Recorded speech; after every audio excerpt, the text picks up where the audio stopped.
Hi, welcome to Cultural Connections. I'm Nancy Commodores, the Cultural Arts Supervisor for the City of Farmington Hills.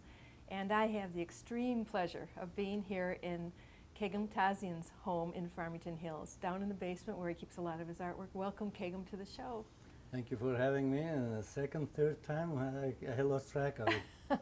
Well, there's always something new. I was just saying that every time I come, I find a new favorite piece of artwork because I see so many wonderful things here. And Kegham, we have your artwork around the city and down in Farmington and so on, and you're just one of the amazing talents we have in Farmington Don't be Hills. too generous with your accolades now. No, I'm absolutely sincere, and everyone Thank you. understands that Thank because you. your work is amazing. And now I'd like to tell our viewers a little bit about your background. I know you came here in 1960 Right. from Beirut. Lebanon. Lebanon, But I'm Armenian. I just have to state that because sometimes our geography here, they identify with the Sure. country that you came from. Sure. I'm very proud of the life I lived in Lebanon, but I'm of Armenian heritage, so I Right. migrated there. So And did you come to the United States to go to school? Is that why you that was my migrated? intent, and I like to think that 50 years later, I think I've accomplished that. Yeah. And where did you go to school when you came here? I went to Fort Wayne, Indiana, because I happen to have had a brother there 3 years prior to my arriving to the States. And he turned out to be a very successful land developer. Of course, at the time I came, that wasn't his position in time. He went to school there, and he became a civil engineer. And in time, as I said, for 40-some years now, he's probably one of the prominent land developers in Fort Wayne, Indiana. So it was very convenient for me to come to Fort Wayne, Indiana, because I didn't have the means to settle somewhere else. And then, of course, the idea of being separated from home, that's bad enough. And to be separated from your brother, that's a double whammy. So that was one consideration. And also, he kind of did the paperwork. Those of us who've come to the States, there is a mechanics to it. That meant that you would have to graduate from high school and then to have had to pass an English proficiency test and then medical and test and whatnot, and also to have been accepted by a university or a college, and also you have to have someone who would vouch for you. And seeing that, because you can't work until you've been here at least 6 months, and then that sponsor's responsibility who signed that dotted line saying that I'm responsible for it, so that we don't become a burden to the United States government. And I can also say that I don't think I've become a burden so far. No, you have not become a burden. That's for sure. And so you were in Fort Wayne. I went to an engineering school because that was the convenient. okay. Of course, I had no smarts for engineering school, but that was the easiest way. My brother graduated from there, so the paperwork was done for me. And I did very poorly, I'm admitting to that. And then my brother said, I think you're pretty hopeless. So, but my sister-in-law said that when I came to the States, I had intentions of going into architecture, but that wasn't feasible money-wise. It was, going to another state and so on and so forth. So my sister-in-law said that you've always had interest in art, which I always did. The ideal person that I was at 21 years old, thinking that I'll become an architect, then on my own I'll do some artwork, because I'm a firm believer that architects are frustrated artists, artists are frustrated architects, so that duality. But I'm very happy that the school accepted me, and it was a pitiful portfolio, 4 lousy little things, and then later I kept contact throughout my years, 40-some years with my former profs, and I said, how did you let me in? I mean, you guys must have been drinking because my work was so bad.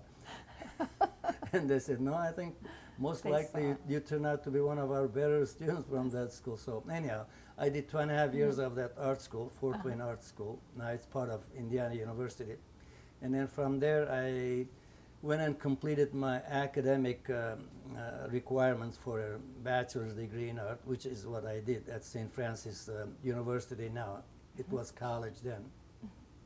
When I finished that, then they offered me a scholarship for a master's program, and I couldn't turn it down because I didn't have the money to go somewhere else. So I taught a class, And then I also was in charge of audiovisual, which I didn't know a whole lot about. Just you do move a camera or something like that, or projector to another room. There's a speaker, so that's what.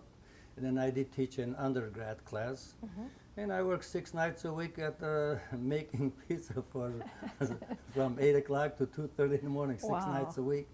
And I also had some 7 yards that I took care of, cut the grass and trim hedges, and then I finished my master's in 1 year.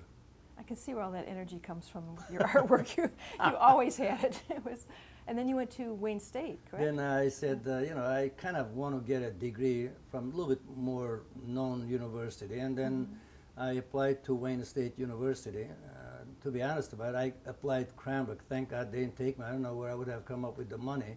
They said, you're not ready yet. So I went to Wayne State and worked out well, and in a year's time I got an MFA in sculpture. So I had 2 masters in 2 years. So I'm not that smart, but it worked out for me. Oh, it sounds great. Well, it certainly did. And then you just happened to find a job at OCC. Then again, I'm going back to the requirements. You almost have to be a lawyer to live in this country, I think, with the paperwork, whatnot.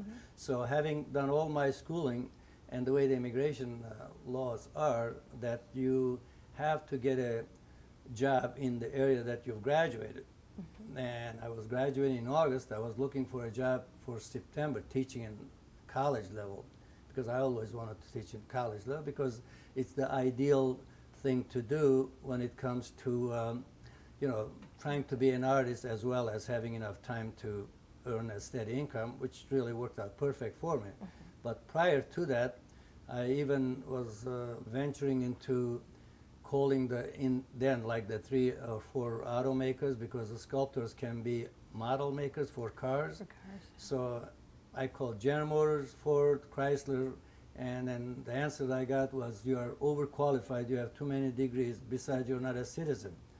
Then my next role was to see that I don't get deported somehow, as I kind of opened the yellow pages and I started looking for colleges. And everywhere I called, they said, when are you thinking about teaching? I said, in about a couple weeks. I'm graduating in August. I was looking for a teaching job at the college, And then all of them, they said, we're all set. But I would ask of them if they would keep my number. And luckily enough, where I teach at Oakland Community College since 1967, they were just dying for anybody that had 2 legs and an ambition to come and teach. So I was interviewed on a Thursday. The next Tuesday I was teaching. Wow. So that was my good luck. And that was 44 years ago? Yep. You said 44 years you've been teaching. Thousands of students. Oh, absolutely, Thousands. yeah. And you've taught quite a few classes at OCC. You've done painting and sculpture and... Yeah, I've taught numerous disciplines in my area, of course, like painting in acrylics, watercolor, and oil painting, and then I teach life drawing and figurative sculpture and design and drawing. So I've enjoyed it in a sense that if I taught one particular discipline, probably the restlessness that's in me might not have worked out so well. So I think the diversity of my teaching also, I think, carries through in my artwork, where most people who've been at it as long as I have, they narrow it down to one particular medium, one particular style. But for better or worse, because of my temperament, I've decided not to take that route, because I think the teaching has given me the luxury of being free, where my art was never my income, my teaching was my income, and then that kind of freed me up to do pretty much whatever I want to in my own artwork, and then that has worked out well for me.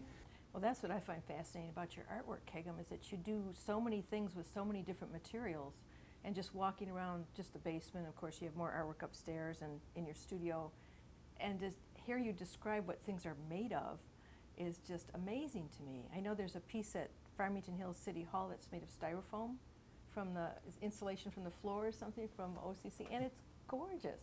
But you find these things and you see the possibilities of different materials. Yeah, I think and- really if I was to talk in terms of analogy, it would be like someone who's a psychologist or sociologist or a counselor or something like that, or maybe it might carry itself into even medical world where someone who has an illness where everybody has given up on it, and then or some restless kid who just happens to be a kid but has some restlessness in them. Some people have had the bad fortunes to have been born with either physical disabilities or as well as parental kind of lack of or any of those things. Somehow I think in my way of looking at it, I look at objects, whether it's man-made or factory discard or a piece of driftwood. I kind of see that what others have ignored, as I said in a metaphoric way, is the fact that if that psychologist sees something in that kid, that there is more we can do with that. And I take that same approach when it comes to finding, as I said, a piece of driftwood or industrial materials. So, and then once the curiosity stops, I think you stop becoming an artist, or for that matter, in any other field. I myself, I don't think I'm that different from a lawyer, or a doctor, or a scientist, or anything like that. The idea is pursuing something that you have passion for. And going back to when I came to the art school, I might have been the worst student that ever opened their doors to, because if I had a parent coming to ask my teachers then to say, by the way, is there any hope for my son? My teacher said, absolutely not. Is he good at something else? So I proved them wrong. So that's what I try to push the students as hard as I can. If I'm expecting 60 from them, I make them think that I'm asking them 100. So if I ask 100, maybe they might give me the 60. But if I start with 60, then it's a little bit like Middle Eastern bartering. How much is this? It's $100. No, I'll give you 60. So you look at some kind of a piece of wood or whatever, and you expect the best out of it. And, Absolutely. And you always do it. Very believer in the human abilities, I think. Having been raised by my mom, or 5 kids she raised by herself, and she couldn't read or write, and she spoke 4 languages, but the country I came from, we don't have the backup system of the American government where you get money. None of that. I started working when I was 7 years old as a migrant worker, picking up potatoes and tomatoes or whatever, or onions. But it worked out well for all of us. How does your heritage inspire your work? How do you bring that into your work?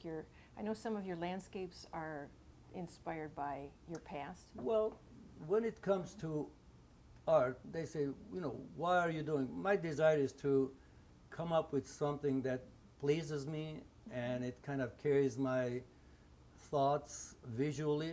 After all, that's what we work with. And I try to tell the students also that what I'm teaching you here, if there was an echo coming from the music class or English class and whatnot, there would be a lot of parallels. All of us are trying to impart with something that we know and hoping that we can see our students adapting to that. But then when we talk about vocabulary in terms of like what is abstract, what's realistic, probably, or values and tones and balance, I'm sure all of those things are carried out in other disciplines, which means that, as I said, the fact that our classroom is next to the music area, I said, if we open our doors, maybe the teacher is saying the same thing, except that in music it means something else, in English it means something else, something similar to that, the value, for example. What is value? What is tone? Well, even the word value is one. It depends in what context it's used. I try to tell the student, I said, value is something, how much you bought it for. Value from the way we were brought up, what values we were brought up. But value in painting or drawing is like gradation from light to dark. So I try to make them think that the difference, what we do, it's just ours, it happens to be visual. And to draw a comparison where people create big walls in terms of what's abstract, what's realistic, is to say that what you are familiar with is realistic. Now, someone else, that might be abstract.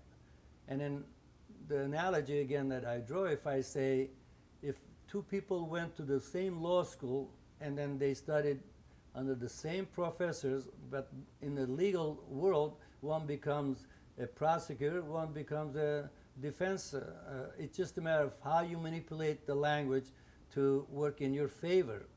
And I think to some degree, that's how I try to tell the student that abstract is not abstract for everybody. So I justify saying that allow yourself to kind of have that aperture of the camera to accept more things. The more that aperture of that camera spans, the more knowledge you have about it. So it's a matter of your own curiosity.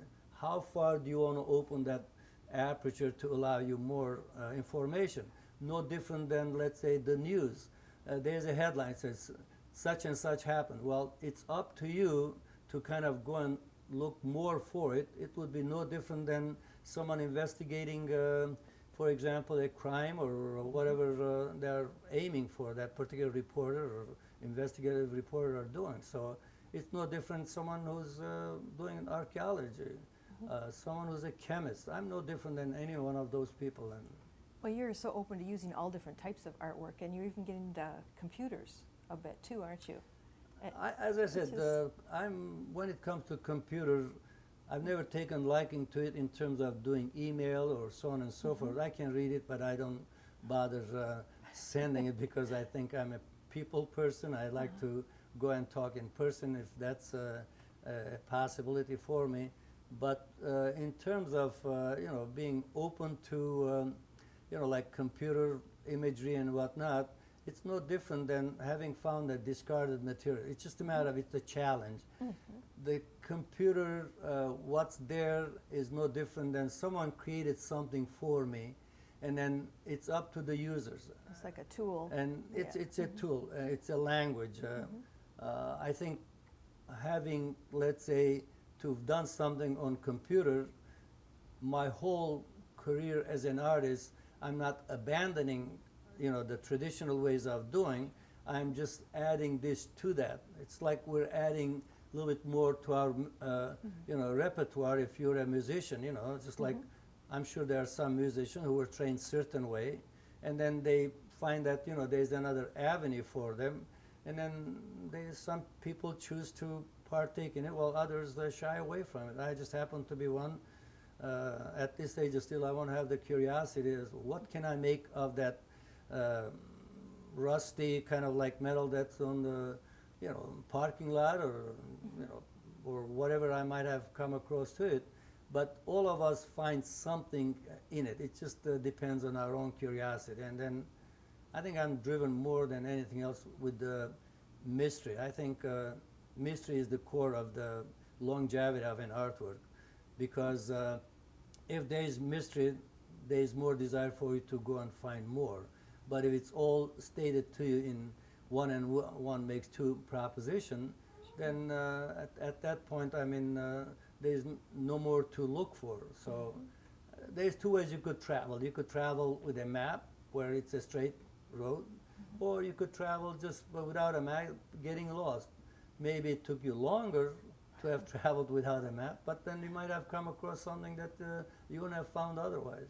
Well, what you do is you take discarded materials and you make something so beautiful out of them with, just pulling things out of you and the material together just creates such great things. But even students ask me, they say, when are you going to teach, computer?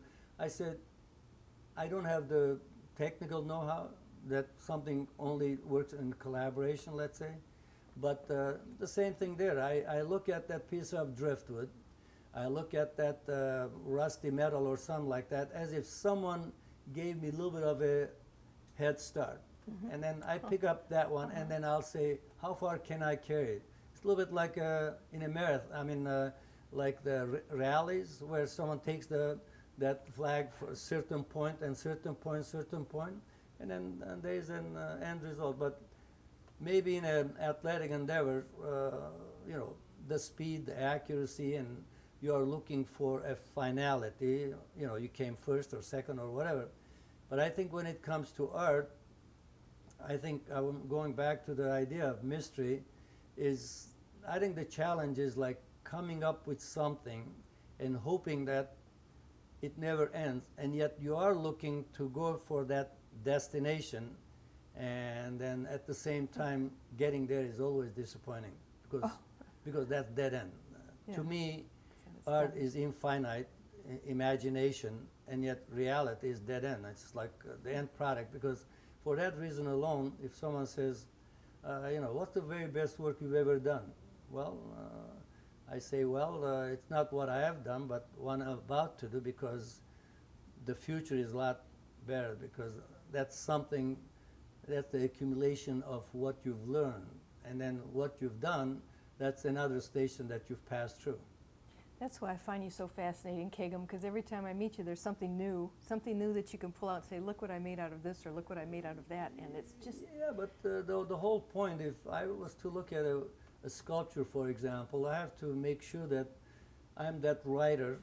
If they have a book of 12 chapters, that each and every one of those chapters are giving you a lead and curiosity to read the next chapter, the next chapter, the next chapter. And I think that three-dimensionality creates a lot of challenge. Painting has its own challenge, and then also the sculpture that has its challenge. I think when it comes to sculpture, I feel like I'm more challenged because it has to be 360 degrees interesting. Painting, you could be in one location and then, you know, stay there and do the best you can at it. But with the sculpture, there's also physicality about it. And I always think of like mediums as well as like styles as being another language, because why to stay in one language when you have the capacity to know other languages? So if I'm painting, that's maybe one language. If I'm sculpting, that's another language. So I think diversity is where I'm aiming for, and I don't know whether I'll get there or not, but a lot of times people ask me, they say, why are you doing so much? I said, well, the reason I do want to make as much as I can, hoping that there's some quality rather than quantity, because through that multitude of work, then you have to be critical of your work, saying that some of this did not work. When you started, your intention was, you always think that the work that you're working is your very best work. When you're done, you say, that didn't work out so well. And then you just have to kind of go back and say, what did I do that I succeeded in? And I think I'm a firm believer that if there are renaissances in human history, I think there is renaissance within creative people as well. I might have done something 25 years ago, probably that was a good peak. And then what I did today maybe doesn't match that, but I'm sure that's true of writers. And you know, one century maybe we've had the greatest scientist, another century there is nothing to talk about. And then when people say to me, why do you do that much work and you're just chasing? I said, the way I look at it, I'm just a little bit like the burglar who's casing the joint. He has 5 minutes to kind of see that the homeowners are not there and whatnot. I'm limited to that 5 minutes to make the most of it. Get in, get what you want, and then leave. And I think my life on this planet is similar to that, because no matter how long I live, and then from the aspect of human history, my 7 years or whatever age I become is comparable to that 5 minutes of that burglar. That's very interesting. You not only are working in all these different mediums, you're thinking all the time about all these philosophies too, and you know, and it all works. I don't think we great. can separate life from living and philosophy, because living itself is. I think a lot of times I always have said, if people have asked me, if you were to talk to someone, very bright person from the past, who would that be? Michelangelo, Leonardo da Vinci, or I don't know, Einstein, or whatever. Probably I won't understand anything from Einstein anyhow, because I'm not a scientific mine, I always would say like my mother. Probably she was Really? the wisest, and Wow. like I alluded earlier, saying that she couldn't read or write in any language, but she spoke 4 languages, so All right. she would be the one I would like to have another 30 minutes. Well, Kegham, when you do your work, do you mostly work at home? Do you work in your Well, studio I at actually OCC? it has few locations. Something, for example, if I'm working with bronze, I do most of it, let's say, either here in my studio or at the school, and then of course there's an aspect to it where it has to be carried out to the foundry in Right. Clarkston. So, Sure. and in terms of painting or thing that it's one I can start and finish on my own, that would be between home and school. And I'm very grateful that I have the opportunity to take advantage of the studio space and whatnot at the school. So it's a perfect world. Well, if people wanted to see some of your work, of course, there's some at our Farmington Hills Library on 12 Mile, and also a sculpture in front of Farmington City Hall. Right. But I'm really happy with the ones that are right in Farmington Hills City Hall right now. Do you want to talk about a You're couple of those instrumental pieces? in getting it there. So. Well, I just love looking at them every time I get to go there. So And there's actually a couple outdoor pieces at Oakland Community College. yes, And then there's a sculpture of it's a big bronze, and then which was done for TRW Corporation, and then the location that I made it for Sterling Heights, it's vacated, and they were looking for some institution and whatnot to kind of have access to it, and then my good fortunes came true, and a student of mine who happens to know these people says, "Oh, that's my teacher," and then I know where that should belong. So that's how it was brought to our campus, and it's there. And then, That's of great. course, we refurbished the one that we've had there for some 10, 12 years now. One of my other pieces, which was just got a facelift. hmm And then if that works, I'm going to have a facelift too.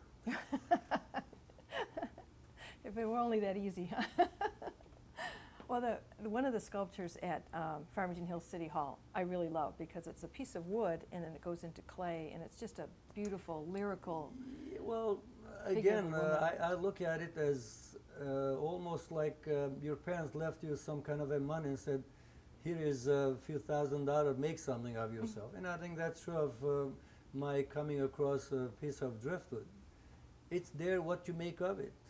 And then to some people, as I said, it's like it's been said that someone's garbage, another person's treasure, or something like that. So I think you have to have the curiosity, no matter what field we want to go in.